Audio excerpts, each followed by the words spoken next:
Hello student, मैं श्रवण कुमार, मेरा YouTube channel the sky technical classes में आप सभी लोग का स्वागत है। जैसा कि प्रीवियस वीडियो में मैंने centroid and centre of gravity topic को 1D 2D 3D simple figure का centroid and centre of gravity देखा था, और उसमें और आगे की लेक्चर में मैंने ये देखा था principle of area moment and area moment का कंसेप्ट, और उसके बाद देखा था क्या reference axis and concept of symmetricity. ये सारे टॉपिक कवर हो चुके हैं। तो आज मैं स्टार्ट कर देता हूँ बिना टाइम पास किए हुए कंपोजिट फिगर। तो बड़ा आराम से बने रहिए वीडियो को अंत तक, और कंपोजिट फिगर को सीख कर ही यहाँ से जाइएगा। देखना वीडियो को जरा सा नहीं भूलिएगा, और जो लोग इस चैनल पर नए हैं तो इस चैनल को सब्सक्राइब कर दें, और अच्छा लगे तो वीडियो को लाइक करें और दोस्तों में शेयर करें। ठीक है, तो आइए बिना टाइम वेस्ट किए हुए कंपोजिट फिगर के बारे में जानते हैं। कंपोजिट फिगर क्या होता है, कंपोजिट फिगर का कितना इम्पोर्टेंस है इस टॉपिक में। बिना टाइम वेस्ट किए हुए इस कंपोजिट फिगर के बारे में एनालिसिस करते हैं। तो सबसे पहले तो इसकी डिफिनेशन जानते हैं, कंपोजिट फिगर क्या होता है, उसके बाद पूरा एनालिसिस करेंगे कंपोजिट फिगर। तो composite figure, the figure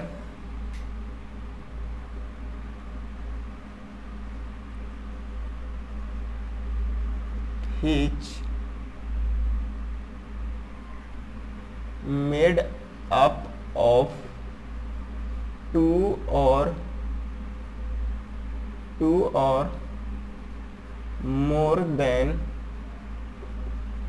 two simple figure। दो और दो से ज़्यादा सिंपल फिगर को मिलने से जो फिगर हम लोग को बनता है, तब उस फिगर को हम लोग बोलेंगे कंपोजिट फिगर। बड़ा आसानी से समझिए, सिंपल फिगर के बारे में पूरा एक रामबाण के नाम से वीडियो लेक्चर अपलोडेड है, तो उसको ज़रूर एक बार देखें।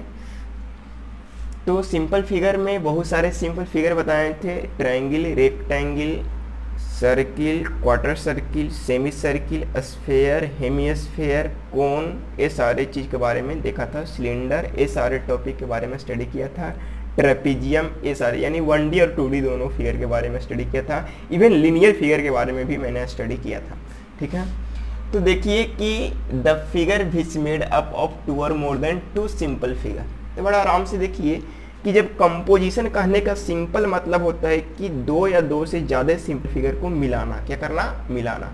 तो बड़ा आसानी से देखिए, ट्रायंगल को रेक्टेंगल के साथ मिला सकते हैं, रेक्टेंगल को सेमी सर्किल के साथ मिला सकते हैं, सेमी सर्किल को ट्रायंगल के साथ मिला सकते हैं, हेमिस्फीयर को कोन के साथ मिला सकते हैं, हेमिस्फीयर को सिलेंडर के साथ मिला सकते हैं। तो जितने भी ये सब मिलने के बाद जो फिगर बनेंगे वो सारे फिगर को बोलेंगे कंपोजिट फिगर। आइए हम फिगर की हेल्प से सारे चीज़ को एनालिसिस करते हैं 1 बाय 1 करके। देखिए सबसे पहले तो एक रेक्टेंगल बनाएं। सबसे पहले एक रेक्टेंगल ये है।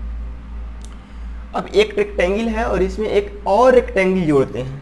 तो जोड़ने का बहुत तरीका, यहाँ से भी जोड़ सकते हैं, यहाँ से भी जोड़ सकते हैं, कहीं से जोड़ सकते हैं, सब कंपोजिट फिगर ही बनेगा।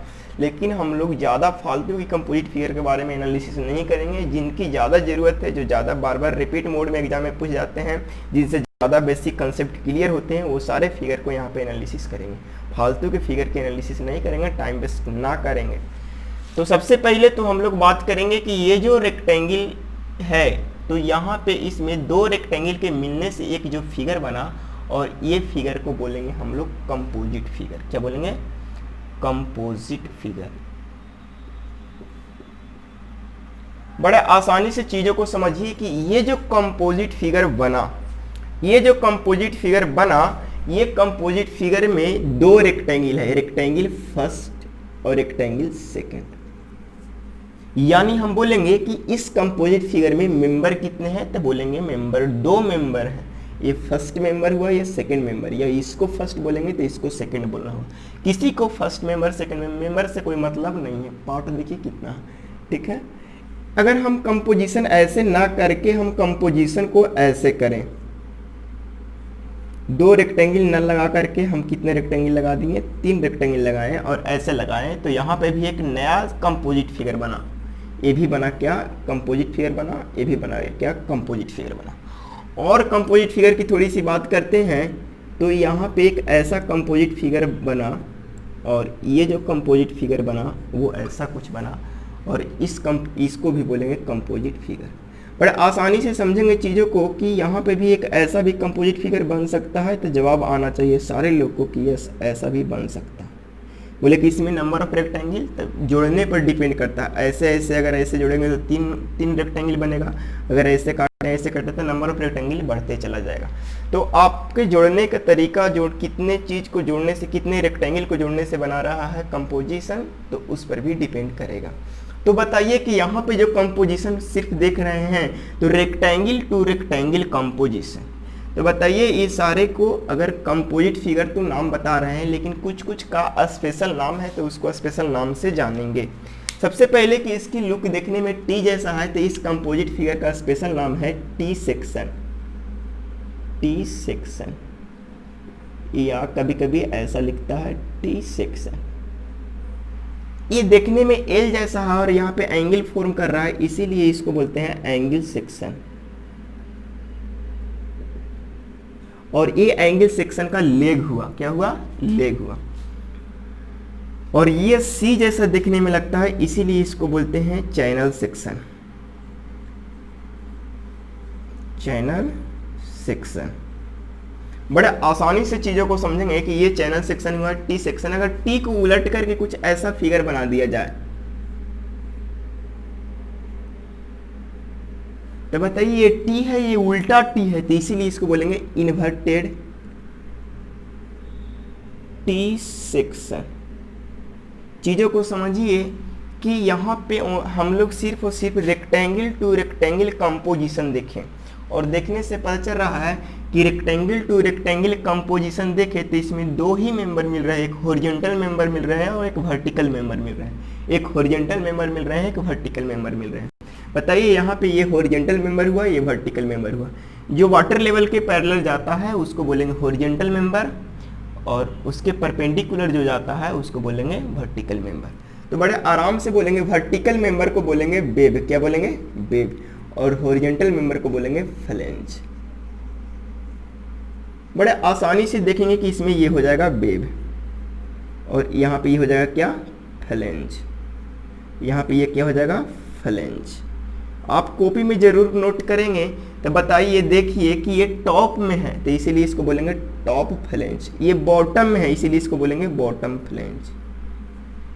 बड़े आसानी से देखिए कि ये वर्टिकल मेंबर है तो बोला कि हाँ है। अगर वर्टिकल मेंबर है तो वर्टिकल क्या बोलते हैं, बोलिए वेब, और हॉरिजॉन्टल क्या बोलेंगे, फ्लेंज। ये वर्टिकल मेंबर है तो बोलेंगे कि हाँ है, अगर है तो क्या बोलेंगे, वेब। अगर ये लेफ्ट में है तो बोलेंगे लेफ्ट वेब, और राइट में है तो बोलेंगे राइट वेब। चीज़ों को क्रिस्टल क्लियर हो रहा होगा कि लेफ्ट वेब और राइट वेब और बीच वाले यहाँ पे हॉरिजॉन्टल मेंबर है तो इसको क्या बोलेंगे। अगर इसको उलट दिया जाए, कुछ ऐसा कर दिया जाए, ऐसा,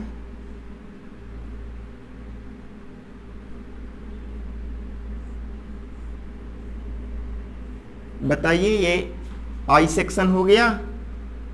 अब बताइए कि इसमें नंबर ऑफ वेव कितना है, नंबर ऑफ फ्लेंज कितना। तो बोलेंगे ये हॉरिजॉन्टल मेंबर है तो जवाब आना चाहिए कि यस है। ये हॉरिजॉन्टल मेंबर है तो जवाब आना चाहिए कि यस है। ये वर्टिकल मेंबर है तो जवाब आना चाहिए कि यस है। अगर हॉरिजॉन्टल मेंबर है तब इसको बोलेंगे क्या, बोलिए, बड़े आराम से बोलिए। हॉरिजॉन्टल मेंबर को क्या बोल रहे थे, फ्लेंज। इसको भी क्या बोलेंगे, फ्लेंज, और इसको क्या बोलेंगे, वेब। वेब और फ्लेंज की कहानी अब क्रिस्टल क्लियर हो रहा होगा कि इसको फ्लेंज को बोलेंगे टॉप फ्लेंज और इसको बोलेंगे बॉटम फ्लेंज। समझ आ रहा होगा चीज़ों को। इतना बात समझने के बाद रेक्टेंगल टू रेक्टेंगल कंपोजिशन लगभग फिनिश कर दिए। अब हम लोग देखेंगे रेक्टेंगल टू अदर कंपोजिशन या ट्रायंगल टू अदर कंपोजिशन, यानी अब डिफरेंट सिंपल फिगर को जोड़ेंगे और जोड़ने के बाद थोड़ा सा कंपोजिशन दिखाएंगे। और कंपोजिशन दिखाने के पहले मैं वेब और फ्लेंज का थोड़ा सा शॉर्ट रूप में यानी संक्षिप्त रूप में हम लोग क्या करेंगे, उसका डिफिनेशन से लोकेट कराते हैं। लाइट ठीक आ रहा है, हाँ ठीक ही है। चलिए इसको थोड़ा सा यहाँ पे अगर जगह है तो इसको थोड़ा सा इरेज करते हैं। यहाँ पे लिखते हैं एंगल सेक्शन, ब्लैक वाला से ज़्यादा अच्छा दिख रहा। चीज़ों को समझिए। वेब का डिफिनेशन हो गया कि वेब यानी वर्टिकल, यानी vertical member of composite figure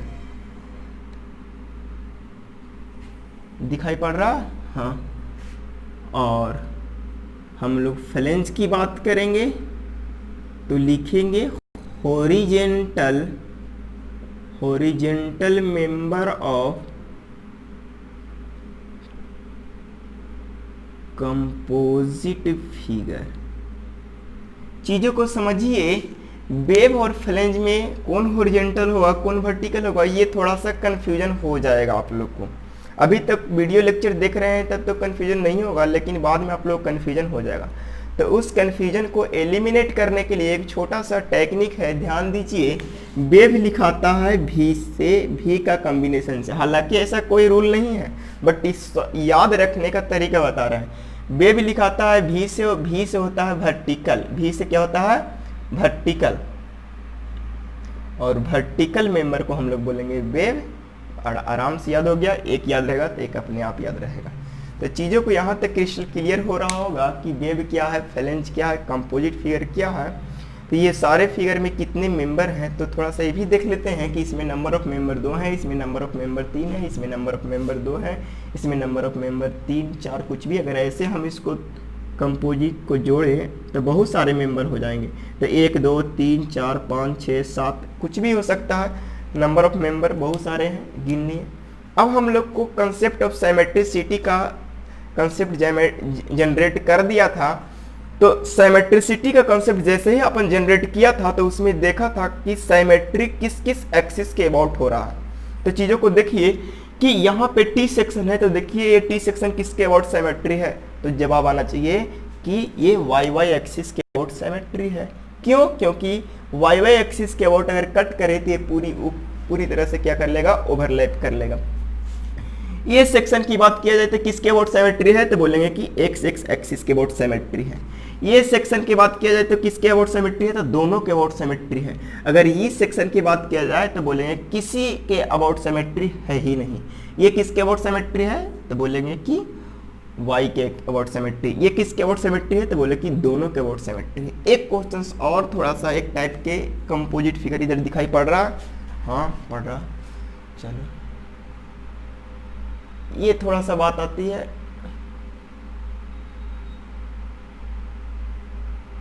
इसमें क्या फ्लेंज इक्वल है? नहीं, टॉप फ्लेंज अलग है, बॉटम फ्लेंज अलग है। बड़े आसान से समझिए कि ये किसके अबाउट सिमेट्री है, ये सिर्फ और सिर्फ वाई के अबाउट सिमेट्री, एक्स के अबाउट सिमेट्री नहीं है। यहां पे आई सेक्शन देखें, इसको बोलते हैं आई सेक्शन। क्या बोलते हैं? I section. इसी को एक और नाम है बीम। इसी को क्या बोलते हैं? आई सेक्शन का ही क्या बोलते हैं? बीम। क्या बोलते हैं? बीम। दिखाई पड़ रहा है? नहीं, इधर लिखते हैं। इसको बोलते हैं आई सेक्शन और इसी को बोलते हैं बीम। बड़े आसानी से चीजों को समझिए कि इसको बोलते हैं आई सेक्शन और इसी को बोलते हैं बीम। ठीक है, और इसका स्ट्रक्चर में बहुत ज्यादा यूज होते हैं। सिविल स्ट्रक्चर में बहुत सारे ऐसा, मैकेनिकल वाले लोग भी ये सारे सेक्शन का यूज करते हैं, चूंकि उन लोग को भी पढ़ना। ठीक है, तो ये यहाँ पे है इक्वल फ्लेंज और यहाँ पे है अनइक्वल फ्लेंज। तो ये दोनों ही आई सेक्शन में डिफरेंस क्या है कि ये किसी पार्टिकुलर एक एक्सिस के और वो वाई एक्सिस के अबाउट सिमेट्री है, और यहाँ पे दोनों ही एक्सिस के अबाउट सिमेट्री है। उम्मीद करते हैं यहाँ तक सब लोग को समझ आ गया होगा। अब यहाँ तक कंपोजिट फिगर और नए नए कंपोजिशन बनाते हैं, नए नए कंपोजिट फिगर को बनाते हैं। थोड़ा सा वीडियो को लास्ट तक बने रहें। अब इसको थोड़ा इरेज करते हैं और देखते हैं और कंपोजिट फिगर के बारे में। आप लोग कॉपी पर जरूर इस चीज़ को फेयर करेंगे, क्योंकि मुफ्त में मिली हुई सारे चीज़ बेकार नहीं होते हैं। यूट्यूब पर पढ़ाया जा रहा है फ्री वीडियो, इसका मतलब इसे इग्नोर नहीं कीजिए। इसको पूरे कंटेंट अपना समझ करके पूरा सिलेबस मिलाइए। सिलेबस से एक पॉइंट भी नहीं छूटेगा। अगर छूटेगा जिस दिन, उस दिन आप कमेंट करेंगे और बताएंगे कि ये टॉपिक छूट रहा है। छूट भी जाएगा तो भाई मिस्टेक से छूट जाएगा। हमारी पूरी कोशिश रहेगी एक एक पॉइंट को, एक एक चीज़ को इजीली रूप में अपने ही लैंग्वेज में, पूरे बिहारी लैंग्वेज में ही समझाएंगे। उम्मीद रखिए और भरोसा कीजिए।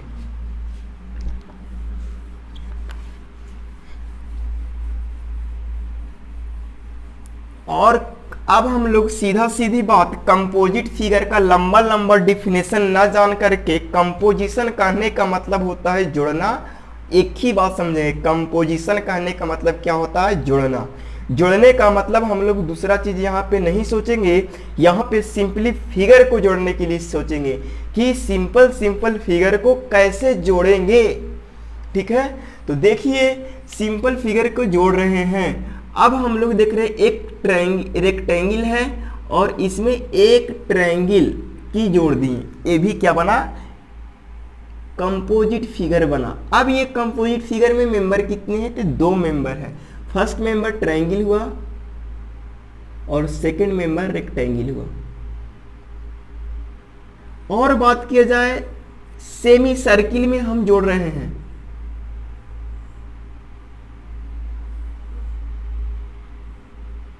ये भी एक कंपोजिट फिगर बना। इसको बोलेंगे रेक्टेंगल,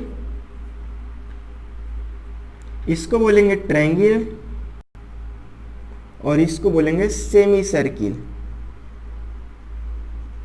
चीजों को समझिए कि यहाँ पे मेंबर 3 है, यहाँ पे मेंबर 2 है। पिछला अभी इरेज जो किए उसमें सिर्फ रेक्टेंगल टू रेक्टेंगल कॉम्बिनेशन देख रहे थे, और अब जो देख रहे हैं अलग अलग ज्योमेट्रिकल सिंपल फिगर के हम लोग कंबाइन कर रहे हैं, कंपोजिट कर रहे हैं, जोड़ रहे हैं, और इस फेनोमेनन को बोलते हैं कंपोजिशन। तो हम लोग कंपोजिशन के फेनोमेनन को देख रहे हैं। चीज़ों को और क्रिस्टल क्लियर किया जाए, 3D में अगर बात किया जाए तो यहाँ पे हेमिस्फीयर को कोन के साथ जोड़ दिए, जिसका बेस्ट एग्जाम्पल बन जाएगा आपका लट्टू, है ना। सिलेंडर के साथ जोड़ दिए आपका क्या, कोन को जोड़ दिए, और भी सिलेंडर के साथ हेमिस्फीयर को जोड़ दिए, और अगर अच्छा लगे फिगर को तो और जोड़ दिए ये। तो बताइए ये सारे ही कंपोजिट फिगर है। अब उम्मीद करते हैं कंपोजिट फिगर अच्छे से समझ आ रहा होगा कि एक से ज़्यादा फिगर को जब जोड़ा जाता है, चाहे वो सिमिलर टाइप्स के फिगर हो, चाहे तो सिमिलर टाइप्स के फिगर नहीं हो, अगर जोड़ा जा रहा है तो वो फिगर बनेंगे कंपोजिट फिगर। तो बताइए ये भी कंपोजिट फिगर है, ये भी कंपोजिट फिगर है, ये भी कंपोजिट फिगर है, ये भी कंपोजिट फिगर है, और ये भी कंपोजिट फिगर है। इसमें नंबर ऑफ मेंबर 1 2 3 है, इसमें नंबर ऑफ मेंबर 2 है, इसमें नंबर ऑफ मेंबर 2 है, इसमें नंबर ऑफ मेंबर 3 है, इसमें नंबर ऑफ मेंबर 2। बड़े आसानी से ऐसा भी आप लोग से पूछ दिया जाएगा, ऐसे भी तरह तरह के आप लोग को मिल सकता है कंपोजिट फिगर। तो आप लोग को इतना अभी कंपोजिट फिगर के बारे में कंसेप्ट को अलाइन कर लिए। अब उम्मीद है कि नेक्स्ट जब न्यूमेरिकल प्रॉब्लम आएगा तो उस समय पूरे कंपोजिट फिगर को प्रॉब्लम के रूप में डायमेंशन के साथ डिस्कशन होगी।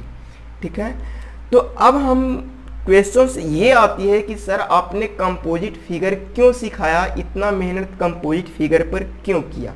इसके पीछे वजह ये है कि ये सारे जब सिंपल फिगर थे तब उसकी सीजी हम लोग याद कर लिए थे।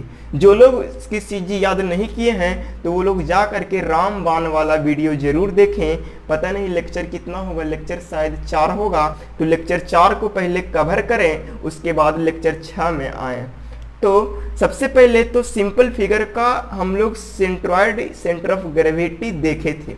सेंट्रॉयड और सेंटर ऑफ ग्रेविटी में पिछला लेक्चर में अपन डिस्कस क्या किया था कि सेंट्रॉयड और सेंटर ऑफ ग्रेविटी कहने का मतलब एक ही बात समझ रहे थे, एक ही लाइन में समझ रहे थे, एक ही वर्ड में समझ रहे थे, बैलेंसिंग पॉइंट। क्या समझ रहे थे, बैलेंसिंग पॉइंट। जिस पॉइंट पर बैलेंस होगा उस पॉइंट को बोलेंगे बैलेंसिंग पॉइंट, और 2D के लिए सेंट्रॉयड और 3D के लिए सेंटर ऑफ ग्रेविटी। चीज़ों को यहाँ पे समझने की कोशिश कीजिए थोड़ा कि ये वाला एक फिगर है, ये फिगर है, अगर सिंपली एक रेक्टेंगल रहता तो उसकी सेंट्रॉयड आधे आध पर होता, लेकिन ये फिगर इधर जोड़ दिए, ये फिगर इधर जोड़ दिए, तो उसकी बैलेंसिंग पॉइंट चेंज होगा। तो जवाब आना चाहिए कि यस होगा। जवाब आप लोग को हमेशा आना चाहिए कि यस होगा। तो चेंज हो करके कहाँ जाएगा, कंसेप्ट को थोड़ा समझिए कि एक रेक्टेंगल ये है, एक रेक्टेंगल ये है और इसकी बैलेंसिंग पॉइंट यहाँ थी। जैसे ही इसमें क्या किए, इधर से एक ट्रायंगल लगा दिए और इधर से सेमी सर्किल लगा दिए, तो क्या ये सी जी यहीं पे रहेगा कि यहाँ से चेंज होगा? अगर चेंज होगा तो कहाँ पे जाएगा? इस चीज़ को फाइंड आउट करनी है, और इस चीज़ को जिस दिन फाइंड आउट कर लिए पूरा सेंट्रॉयड और सेंटर ऑफ ग्रेविटी टॉपिक खत्म। तो यही चीज़ को फाइंड आउट करना है, और बड़े आसान तरीके से एक फार्मूला प्रीवियस लेक्चर में डेराइव किया था, तो उस डेरिवेशन को जरूर समझेंगे और उस डेरिवेशन के हेल्प से हम लोग यहाँ पे सारे कंसेप्ट को क्लियर करेंगे और न्यूमेरिकल दनादन बनाएंगे। ठीक है, तो अगर यहाँ पे है तो ये चेंज होके कहीं ना कहीं इधर आ जाएगा, इधर आ जाएगा, इधर आ जाएगा, इधर आ जाएगा, कहीं पे आ सकता है कि नहीं आएगा? आएगा। ये कहाँ पे एग्जैक्ट आएगा वो हमको पता चलेगा सोल्व करने के बाद। तो सबसे पहला बात तो हम लोग ये सीखेंगे कि इसकी जितने भी कंपोजिट फिगर पढ़े हैं, सारे कंपोजिट फिगर का सबसे पहला काम हम लोग को बैलेंसिंग पॉइंट फाइंड आउट करना। बैलेंसिंग पॉइंट फाइंड आउट करने के लिए हम लोग को कुछ स्टेप है, और बैलेंसिंग पॉइंट को ही तो सेंट्रॉइड बोल रहे हैं या सेंटर ऑफ ग्रेविटी, यानी हम कहेंगे एक ही बात, centre of gravity find out करने के लिए कुछ स्टेप सीखेंगे कंपोजिट फिगर के लिए। तो आइए वीडियो को अब यहाँ से छोड़कर न जाएं। अभी तक उबाऊ था लेकिन डुबाऊ नहीं था, बहुत ही काम की चीज़ बताएं, और अब और बहुत important numerical point of view से होगा। तो चलिए, बहुत आप लोग मेहनत कर रहे होंगे ऐसा मुझे उम्मीद है। इरेज करते हैं। कंपोजिट फिगर तो स्वाहा हो गया, खत्म हो गया। अब हम लोग जो बात करते हैं कि इस कंपोजिट फिगर का सेंट्रॉइड निकालने के लिए, सेंटर ऑफ ग्रेविटी निकालने के लिए कुछ स्टेप हैं, तो उस स्टेप को फॉलो करेंगे। तो लिखेंगे सम important step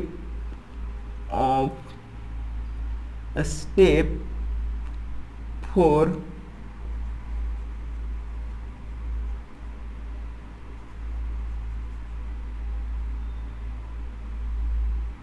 calculation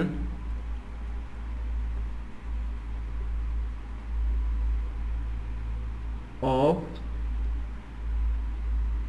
CG of composite figure. Composite figure का हम लोग कुछ स्टेप देखेंगे centroid and centre of gravity निकालने के लिए, और उम्मीद करिए कि ये जो स्टेप है ब्रह्मास्त्र है। क्या है? सब कुछ फेल हो जाएगा लेकिन ये कभी फेल नहीं होगा आपके सिलेबस तक, पॉलिटेक्निक सिलेबस तक ये कभी फेल नहीं होगा। पूरे पॉलिटेक्निक एग्जाम फर्स्ट सेमेस्टर और सेकंड सेमेस्टर में मैकेनिक्स के बच्चों को, जो मैकेनिक्स जिन लोगों को पढ़ना है, ये कभी फेल नहीं होगा। ये 5 स्टेप आप लोग को हमेशा एकदम मुंह पर याद रहना चाहिए, हमेशा माइंड में रहना चाहिए, लिप्स पर रहना चाहिए। तो देखिए, सबसे पहला स्टेप है जो कि इसका कॉन्सेप्ट पहले ही अपन बिल्टअप कर चुका है, साइमेट्रिसिटी का। तो पहला स्टेप है स्टेप फर्स्ट, चेक द साइमेट्रिसिटी।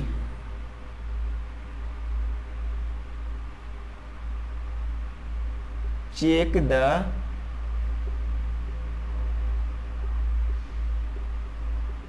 साइमेट्रिसिटी। पहला स्टेप अपन को ये है साइमेट्रिसिटी चेक करना। अगर कोई फिगर है तो उसकी साइमेट्रिसिटी चेक करो। कौन सा फिगर? The composite figure. हम लोग किसके बात कर रहे हैं? सीजी का स्टेप का। द कंपोजिट फिगर का सीजी निकालने का स्टेप है। तो देखिए, कंपोजिट फिगर का हम छापते हैं और उसको चेक करते हैं कि साइमेट्रिक किसके किसके अबाउट हो। ठीक है, तो सबसे पहले तो हम ये चेक करेंगे कि साइमेट्री अगर है तो किसके अबाउट है। अगर साइमेट्री नहीं है तो फिर तो कोई बात ही नहीं है। ठीक है, तो सबसे पहले तो चेक करेंगे, चेक द साइमेट्रिसिटी। तो अगर एक फिगर लेते हैं ऐसा, जिसकी डिस्कस हम प्रीवियस क्लास में, प्रीवियस लेक्चर में अपन कर दिया था। एक सेक्शन ऐसा है और एक सेक्शन ऐसा है,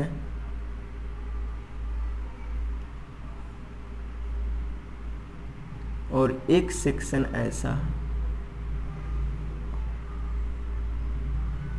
तीनों सेक्शन का नाम आप लोग कमेंट में जरूर बताएं। इसको बोलते हैं इन्वर्टेड टी सेक्शन, इसको बोलते हैं एल चैनल सेक्शन और इसको बोलते हैं एंगल सेक्शन।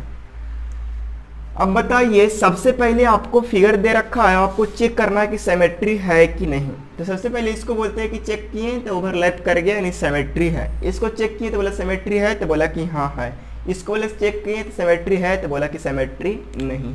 ये note symmetry about any axis.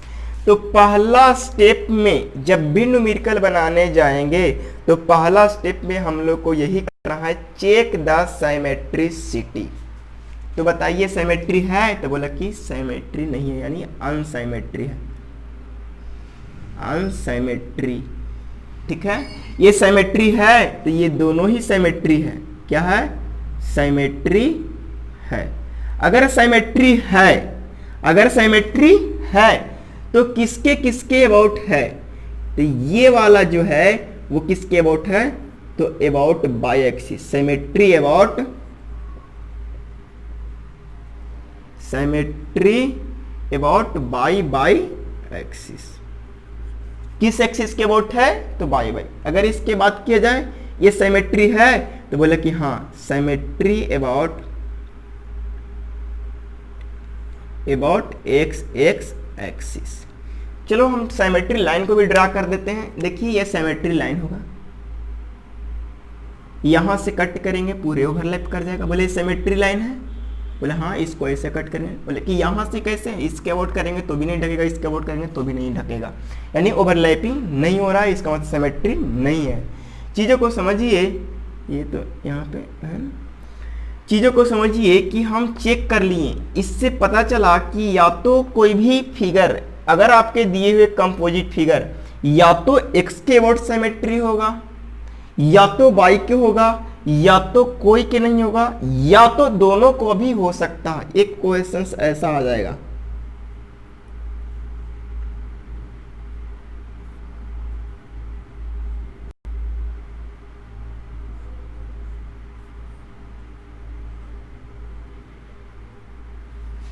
ये दोनों बराबर है, मान लीजिए आप लोग कि बराबर है। मान लीजिए, थोड़ा क्या कीजिएगा, फिगर में थोड़ा सा मिस्टेक है ना। मान लीजिए दोनों ही बराबर हैं, तो ये दोनों ही एक्सिस के अबाउट सिमेट्री है। कमेंट में बोल दीजिएगा मान लिए सर। ठीक है, तो देखिए दोनों ही एक्सिस के अबाउट सिमेट्री है। तो देखिए हम लोग को सिमेट्रिसिटी चेक करने से बेनिफिट क्या होगा। तो पहला स्टेप में सिमेट्रिसिटी चेक करना था, वो हम लोग सिमेट्रिसिटी का कंसेप्ट बहुत पहले ही सीखे थे। सिमेट्रिसिटी चेक करने से हम लोग को बेनिफिट होगा कि आपको पता चलेगा कौन सी फार्मूला अप्लाई करें, कौन सी फार्मूला लगाएं। ठीक है, जो कि फार्मूला पहले से ही डेरिवेट किया जा चुका है और फार्मूला याद रखना बहुत ही आसान होता है। सबसे पहली बात कि check the symmetricity. Symmetricity check किए तो पहला बात हम लोग को ये मिला कि यदि अगर ये वाला फिगर y के अबाउट सिमेट्री हो तो लिखेंगे if given figure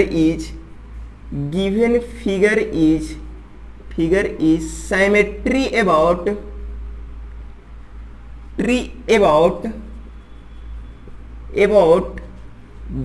by axis. अगर वो y एक्सिस के अबाउट सिमेट्री है देन कैलकुलेट बाई बार। क्या कैलकुलेट करना होगा? बाई बार। अगर if given figure is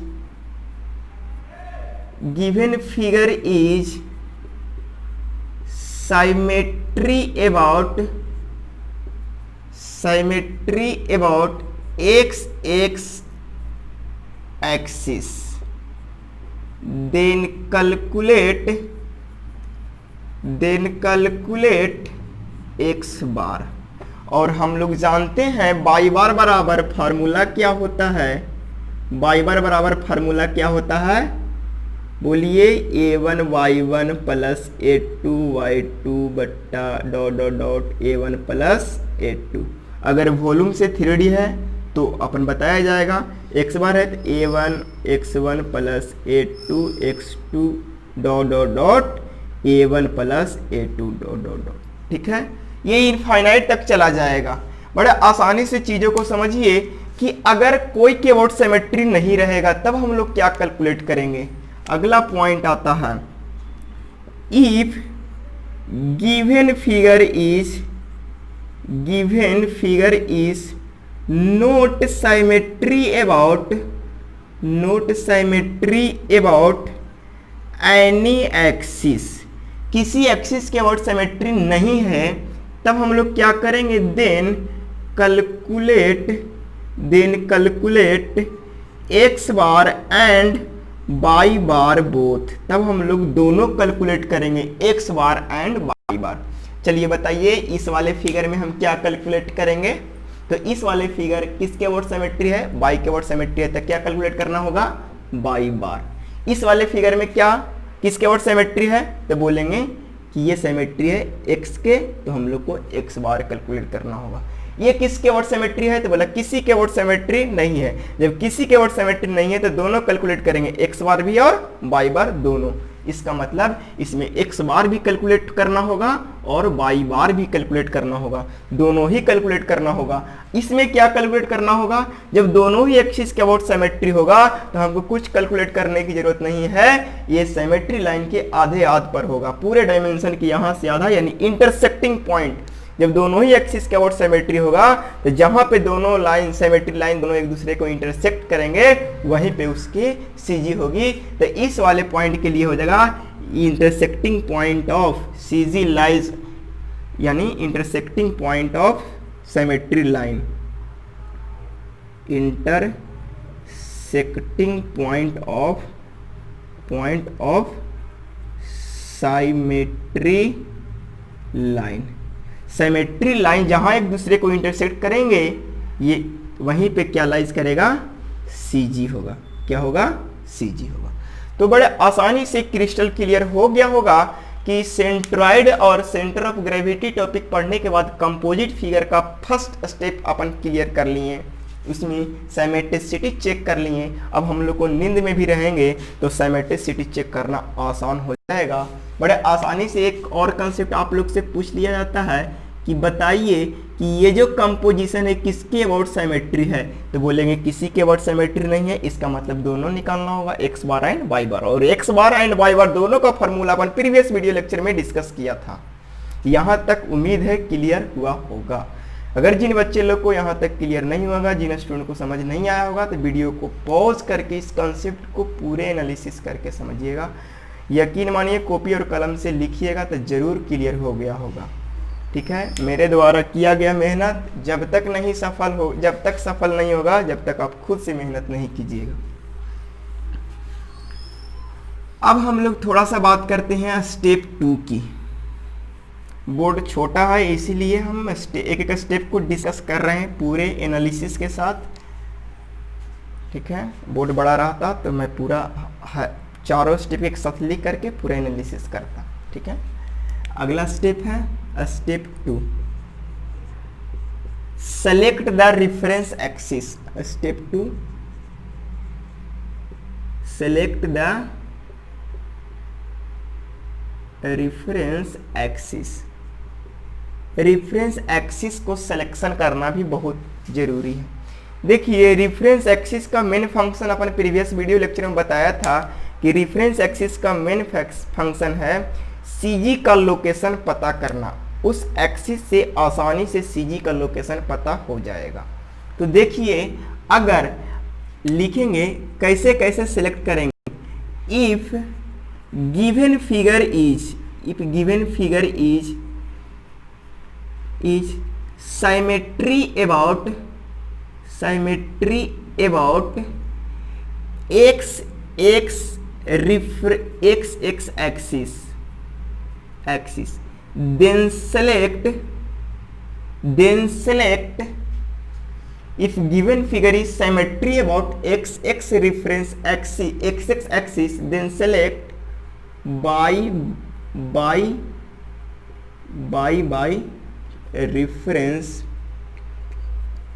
reference axis।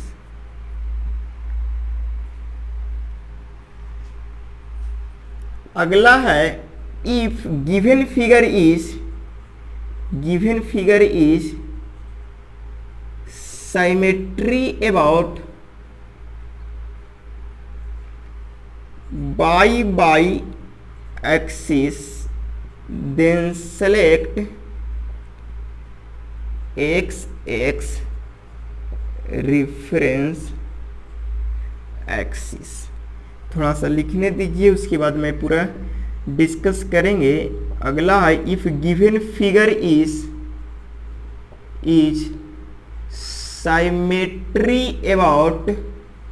Symmetry about both axis या not symmetry about any axis। if given figure is not symmetry about any axis, किसी भी axis के about symmetry नहीं है, तब क्या करेंगे? then select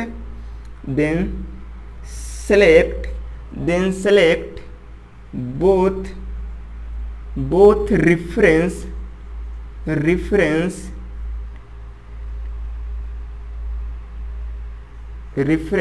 axis. समझ आया? देखिए, इसको इरेज बेकार हमने किया था, फिर से इरेज बनाना पड़ रहा है मुझे। देखिए थोड़ा सा, यहाँ पे इस वाले फिगर में किसके अबाउट सिमेट्री है? तो बोला कि एक्स एक्सिस के नहीं, वाई के अबाउट सिमेट्री है। जब y के अबाउट सिमेट्री रहेगा तो कौन सा रिफरेंस एक्सिस मानेंगे? x रिफरेंस एक्सिस मानेंगे, x रिफरेंस एक्सिस मानेंगे। अगर ये सिमेट्री अबाउट x के है तो कौन सा रिफरेंस एक्सिस मानेंगे? तो y वाला रिफरेंस एक्सिस मानेंगे। ये रिफरेंस एक्सिस की कहानी है। अगर किसी की अबाउट सिमेट्री नहीं है, अगर किसी के about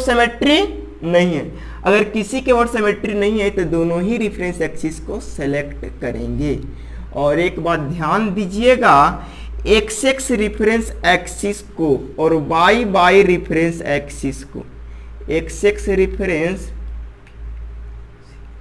reference axis and y reference axis दिखाई पड़ रहा है? हाँ, देखिए कि x वाले रिफरेंस एक्सिस यहां भी मान सकते थे, यहां भी मान सकते थे, यहां भी मान सकते थे, यहां भी मान सकते थे। y वाला को यहां भी मान सकते थे, यहां भी मान सकते थे, यहां भी मान सकते थे। लेकिन वजह क्या हुआ कि हमने यहां माना? इसमें वजह क्या हुआ कि हम लोग लेफ्ट में ही माने? तो चीजों को समझिए, इसलिए क्योंकि बॉटम में मानने से हमको सारे कैलकुलेशन इजी होगा और एरिया आसानी से स्प्लिट होगा, फिगर को तोड़ना आसान होगा। इसीलिए हमारी कोशिश रहेगी कि x वाले को हमेशा कहाँ पे मानेंगे? तो x रिफरेंस एक्सिस को हमेशा बॉटम में मानेंगे, y को हमेशा कहाँ मानेंगे? लेफ्ट में मानेंगे। ये हमारी कोशिश रहेगी कि x रिफरेंस एक्सिस को जब भी मानना होगा तो हम फिगर के कंपोजिट फिगर की बॉटम में मानेंगे। y रिफरेंस एक्सिस जहां मानने की बात आती है तो हम लोग क्या करेंगे? y को हमेशा लेफ्ट में। लेकिन कभी कभी क्वेश्चंस पूछ दिया था कि लेफ्ट से नहीं राइट से बताइए इसकी सीजी, तो बताइए लेफ्ट से पता है, पूरा डायमेंशन पता होगा तो घटा देंगे तो राइट से भी पता चल जाएगा। तो इसीलिए आप लोग जरा सा भी टेंशन ना लेंगे, उसके जब न्यूमेरिकल स्टेप्स आएगा और पूरे करा दिया जाएगा, जब पूरे न्यूमेरिकल कंप्लीट हो जाएंगे तब आप लोग बोलिएगा कि क्वेश्चंस कितने प्रॉब्लम्स हो रहे हैं। ठीक है, तो यहां तक कंसेप्ट क्रिस्टल क्लियर हो रहा होगा और उम्मीद करते हैं कि दूसरा स्टेप भी क्लियर हुआ होगा। एक बात और आती है कि अगर दोनों ही एक्सिस के अबाउट सिमेट्री होगा तब हम लोग कौन सा रेफरेंस एक्सिस मानेंगे? तो समझिए कि जब दोनों ही एक्सिस के अबाउट सिमेट्री है तो हम लोग कोई रेफरेंस एक्सिस नहीं मानेंगे, रेफरेंस एक्सिस मानने की कोई जरूरत नहीं है। Intersecting point of symmetry line ही होगा क्या? सीजी यानी सेंट्रॉइड होगा। उम्मीद करते हैं यहां तक समझ आ गया होगा। इस चीजों को अब हम यहां से इरेज करते हैं और अपन थर्ड स्टेप की ओर बढ़ते हैं। और थर्ड स्टेप में बहुत ही इंटरेस्टेड स्टेप है। Step third, split the composite figure. सबसे पहले तो हम लोग जोड़े थे, अब हम लोग इसको तोड़ना है, यानी split the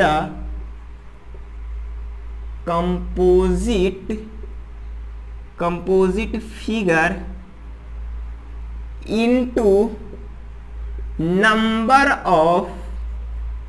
number of regular figure. बड़े आसानी से चीजों को समझिए। जैसे हम लोग कंपोजिट किए थे, अब हमको उसको सीजी फाइंड आउट करना है, तो उसको तोड़ेंगे। क्या करेंगे? तोड़ेंगे। तो बताइए कि तोड़ेंगे कैसा तोड़ना है? तो जैसे तैसे नहीं तोड़ना, हम लोग को रेगुलर फिगर में, और रेगुलर फिगर कहने का मतलब या तो वो ट्रायंगल हो, या तो वो रेक्टेंगल हो, या तो वो सेमी सर्किल हो, या तो हेमिस्फीयर हो। इसी तरह से जितने भी हम लोग बताए थे सिंपल ज्योमेट्रिकल फिगर का सीजी, यानी सिंपल ज्योमेट्रिकल फिगर जिसकी एरिया फाइंड आउट हो, एरिया आसानी से कैलकुलेट किया जा सकता है, उसी टाइप्स के फिगर में हम लोग क्या करेंगे? तोड़ेंगे। तो बताइए इसको तोड़ने का, split the composite figure into number of regular figure. इस बात को ध्यान दीजिए। अगर ये वाला फिगर है, आप लोग हर एक स्टेप में अलग अलग फिगर बनाइएगा। हम समझाने के लिए एक ही फिगर में समझा दे रहे हैं। देखिए हम लोग रेफरेंस एक्सिस मान लिए, सिमेट्रिसिटी भी पहचान लिए, हम लोग को एक काम और करना है। वो क्या है? इसको तोड़ना है। क्या करना है? तोड़ना है। अब बताइए कि इसको तोड़ने के लिए हम ऐसे भी तोड़ सकते हैं, ऐसे भी तोड़ सकते हैं, ऐसे भी तोड़ सकते हैं, किसी तरह से तोड़ सकते हैं, हम स्वतंत्र हैं। लेकिन बताइए कि अगर ऐसे हम लोग तोड़ेंगे तो तोड़ने के बाद क्या होगा कि हम लोग को एरिया निकालना बहुत ही कॉम्प्लिकेटेड हो जाएगा। तो इसीलिए यहाँ पे बोला गया हम लोग को जैसे तैसे नहीं तोड़ना है, हम लोग को इस प्रकार तोड़ना है कि वो रेगुलर फिगर बने, और रेगुलर फिगर बनने से हम लोग को फायदा हो जाएगा कि उस रेगुलर फिगर का एरिया एंड उस रेगुलर फिगर का सेंट्रॉइड हम लोग को पहले से पता होगा। चीजों को समझिए। तो हम लोग को ऐसे कभी नहीं तोड़ेंगे, जैसे तैसे नहीं तोड़ना है। हम लोग को क्या तोड़ना है कि रेगुलर फिगर बने, ऐसा पार्ट में तोड़ना है कि क्या बने? रेगुलर फिगर बने। अब बताइए कि यहाँ से इसको तोड़ दिए, तो देखिए कि एक पार्ट ये बना और दूसरा पार्ट ये बना, यानी यहाँ से एक रेक्टेंगल बना और यहाँ से भी एक रेक्टेंगल बना, और ये एक रेगुलर फिगर बना। एक कंपोजिट फिगर कुछ ऐसा बनाते हैं, और यहाँ से इसको बोलते हैं कि चलिए बताइए कि इसको तोड़ना है और रेगुलर फिगर में तोड़िए। तो बताइए, तो एक फिगर ये बनेगा, एक फिगर ये बनेगा और एक फिगर ये बनेगा, यानी 3 रेगुलर फिगर बनेगा। और तीनों रेगुलर फिगर का एरिया पता है। सेमी सर्किल का एरिया तो पता होगा, रेक्टेंगल का एरिया भी पता है, ट्रायंगल का एरिया पता है, सेमी सर्किल का सीजी अपन डिस्कस किया था, ट्रायंगल का सीजी डिस्कस किया था, रेक्टेंगल का सीजी डिस्कस किया था। बताइए यहाँ तक स्प्लिट हम लोग को करना बहुत ही आसान हो गया। अब हम लोग बताइए इसको ऐसे भी तोड़ सकते हैं, इसको ऐसे भी तोड़ सकते हैं। तो बताइए कि दोनों ही जगह से बेहतर होगा ऐसे तोड़ना, और ऐसे तोड़ेंगे तो एक रेक्टेंगल ये बनेगा, एक रेक्टेंगल ये बनेगा, एक रेक्टेंगल ये बनेगा, और तीनों का हम लोग को डायमेंशन दिया रहेगा, तो उसके एरिया निकाल लेंगे। तो हम लोग को तोड़ते समय ये ध्यान रखना चाहिए कि जो तोड़ रहे हैं वो जो फिगर बन रहा है वो फिगर रेगुलर होनी चाहिए। कैसा होना चाहिए? रेगुलर फिगर होनी चाहिए। उम्मीद है यहाँ तक आप लोग को समझ आ गया होगा। तो इस चीज को मैं इरेज करता हूँ। तो तोड़ भी लिए। अब इस फिगर को तोड़ने के बाद स्टेप 4 कैलकुलेशन करेंगे। क्या करेंगे? कैलकुलेशन। ये इरेज कर दिए। कौन सा सेक्शन था? एल होगा शायद, हाँ एल ही होगा। एल। आप लोग फिगर ढंग से बनाइएगा स्केल के सहायता से, चूंकि आप लोग इंजीनियर हैं तो इंजीनियर लोग के पास सारे लोग के पास स्केल्स होंगे, है ना, ड्राफ्टर मशीन होंगे। ठीक है, चलिए स्टेप 4। स्टेप 4 में क्या क्या करना है? कैलकुलेशन करना है। कैलकुलेशन। और कैलकुलेशन करने के बाद कैलकुलेशन क्या करना है, तो कैलकुलेशन करना है दो चीज के बारे में। पहला तो एरिया निकालना है, एरिया ऑफ इंडिविजुअल या जो स्प्लिटिंग सेक्शन या स्प्लिटिंग फिगर, सेक्शन या फिगर, यानी उसका फिगर का से कर देंगे क्या, A1 A2 A3, है ना। अगर ट्रायंगल रहा तो एरिया कैसे निकालेंगे, 1/2 into b into h. Rectangle रहा तो उसका एरिया कैसे निकालेंगे, L इंटू बी, है ना। बाद बाकी सारी चीज़ का एरिया तो आप लोग को पता ही है, नहीं तो फिर बताया जाएगा न्यूमेरिकल्स में, सिखाया ही जाएगा, ठीक है।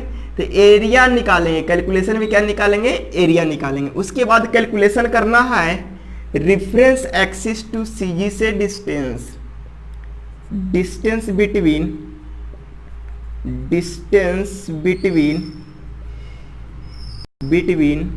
रिफरेंस एक्सिस टू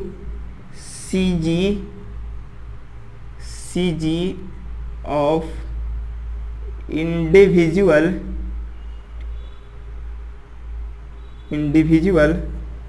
सेक्शन, या इसे बोलेंगे स्प्लिटिंग सेक्शन, इंडिविजुअल सेक्शन। क्या अगर वो कैलकुलेट कर रहे हैं x1 y1 या x1 x2 x3, डिपेंड करेगा कितना सेक्शन है, y1 y2 y3। जब हम लोग को एरिया A1 A2 A3 पता चल जाएगा, ये सारे चीज पता चल जाएगा, तो लास्ट में फिफ्थ स्टेप है। फिफ्थ स्टेप में हम लोग क्या करेंगे, स्टेप 5 क्या करेंगे, अप्लाई रेडीमेड फार्मूला। क्या अप्लाई करेंगे, readymade formula. Apply readymade formula. जो हम लोग रेडीमेड फार्मूला तैयार किए हैं, x बार बराबर A1 x1 plus A2 x2 dot dot dot A1 plus A2 dot dot dot, ये फार्मूला। और लास्ट में जो हम लोग ये किए हैं A1 y1 plus A2 y2 dot dot dot A1 plus, दिखाई पड़ रहा है, A2 plus A3 dot dot dot, ये लास्ट का है। तो हम लोग फाइनली 5 स्टेप में पूरे सीजी को ख़त्म किए, एनालिसिस किए, और कंपोजिट फिगर का एक एक न्यूमेरिकल इसी कंसेप्ट, इसी स्टेप के हेल्प से हम लोग सोल्व करेंगे। और सारे जितने भी कॉम्प्लिकेटेड से कॉम्प्लिकेटेड न्यूमेरिकल ऐसे बोर्ड पर हम लोग देखेंगे और इसी जुनून के साथ पढ़ेंगे। देखिए फिर से एक बार सारे चीज को रिकॉल करते हैं। सबसे पहला स्टेप देखा, चेक द सिमेट्रिसिटी। तो जैसे ही सिमेट्रिसिटी अपन चेक किया तो पता चला कि किसी भी एक्सिस के अबाउट हो सकता है, दोनों ही एक्सिस के अबाउट हो सकता है, किसी भी एक्सिस के अबाउट नहीं हो सकता। जब ऐसा देखा तो हम लोग को पता चला कि अगर x के अबाउट है तो x बार निकालेंगे, y के अबाउट है तो y बार निकालेंगे, अगर दोनों का अबाउट है तो कुछ नहीं निकालेंगे, अगर दोनों का अबाउट नहीं है तो दोनों ही निकालेंगे।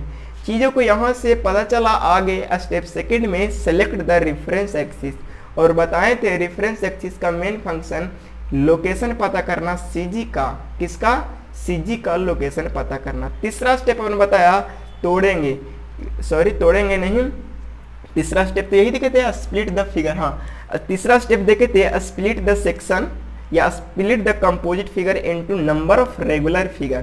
तो बताइए कि इसमें तोड़े थे ऐसा कि रेगुलर फिगर बने, तो देखे थे कि ये टूटा था, ये भी टूटा था, यानी सारे फिगर को तोड़े थे। चौथा स्टेप देखे थे calculation area and distance between CG and reference axis. तो सीजी एंड रेफरेंस एक्सिस से वो सारे इंडिविजुअल सेक्शन का क्या डिस्टेंस कैलकुलेट कर ले रहे थे। डिस्टेंस कैसा, तो बड़े आसानी से ध्यान देना है ना, परपेंडिकुलर डिस्टेंस। एक बात ध्यान दीजिए, ये डिस्टेंस लिख रहे हैं तो कोई कर्व डिस्टेंस कर देगा तो थोड़ी सी आफत आ सकती है, तो आप लोग लिख लीजिए परपेंडिकुलर डिस्टेंस, परपेंडिकुलर डिस्टेंस। हाँ, कोई लॉजिक लगाते रहते हैं कि सर डिस्टेंस अगर ऐसे न लेकर के ऐसे लेंगे तब उसको नोबेल प्राइज मिल जाएगा, है ना। थोड़ा सोचिए आप लोग भी, सारे के सारे जिम्मेदारी हमारे ऊपर तो है ही, लेकिन कुछ कुछ जिम्मेदारी आप लोग के ऊपर भी होनी चाहिए। ठीक है, ऐसा नहीं कि मैं वीडियो लेक्चर बना रहा हूँ तो सारे जिम्मेदारी हमारे ऊपर तो है ही, ये बात सही है, लेकिन कुछ कुछ जिम्मेदारी आप लोग के ऊपर भी होनी चाहिए। ठीक है, तो देखिए यहाँ तक देखे थे, एरिया कैलकुलेट भी कर लेंगे, ये भी डिस्टेंस कैलकुलेट कर लेंगे, और स्टेप 5 में हम लोग देखें अप्लाई रेडीमेड फार्मूला, और रेडीमेड फार्मूला ऑलरेडी हम लोग जान चुके हैं, सीख चुके हैं। उम्मीद करते हैं यहाँ तक आप लोग को समझ आ गया होगा। एक बार पूरा वाइप करने के बाद, इरेज करने के बाद हम लोग पूरा फिर से समरी के तौर पर जितना आज से क्लास पढ़ें उसे देखते हैं।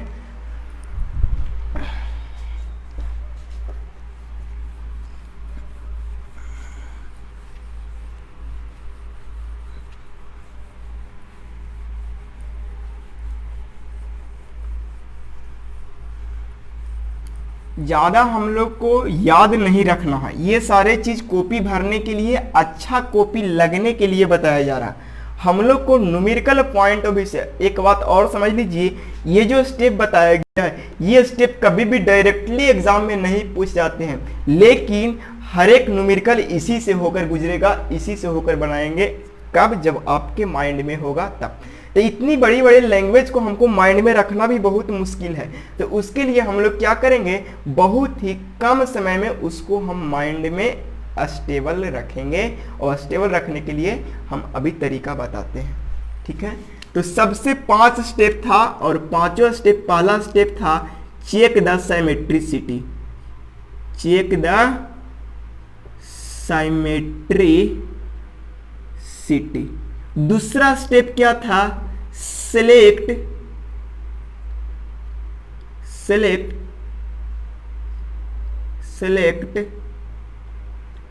The reference axis. उसके बाद देखे थे स्प्लिट द कंपोजिट फिगर। उसके बाद देखे थे, क्या देखे थे, कैलकुलेशन।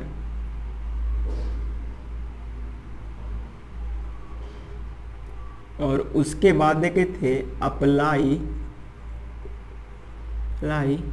Readymade formula. यही तो 5 स्टेप है। बताइए कितना समय लगा 5 स्टेप को समझाने में, और ये 5 स्टेप मात्र हमको 5 पॉइंट में आ गए हैं। यकीन मानिए जब न्यूमेरिकल बनाएंगे तो ये 5 स्टेप भी, ये 5 लाइन दिख रहा है, 5 सेंटेंस दिख रहा है, अब वो भी एक लाइन में आ जाएगा। बस आप लोग की प्रैक्टिस की जरूरत होती है, और ज़्यादा ट्रिक के भरोसे नहीं रहिए, क्योंकि ट्रिक के भरोसे रखिएगा, अभी ट्रिक सीखने का समय नहीं है, अभी हम लोग को कॉन्सेप्ट अलाइन करने का समय है। कॉन्सेप्ट जब अलाइन कर लेंगे तब ट्रिक सीखेंगे, और ट्रिक ज़्यादा देर तक स्टेबल नहीं रहता है, इसलिए हम लोग ओरिजिनल कॉन्सेप्ट को, ओरिजिनल स्टेप को समझेंगे और प्रैक्टिस पर ज़्यादा भरोसा रखेंगे, ज़्यादा विश्वास रखेंगे। तो उम्मीद करते हैं आज का क्लास अच्छा लगा होगा। तो आज का क्लास इतना ही अच्छा है, और अगले दिन एक न्यूमेरिकल के साथ आएंगे, और वो न्यूमेरिकल बेसिक न्यूमेरिकल होगा, जिस न्यूमेरिकल के हेल्प से जो बच्चे, जो स्टूडेंट को न्यूमेरिकल से डर लगता है, तो उनको ये सीखने की जरूरत होगी।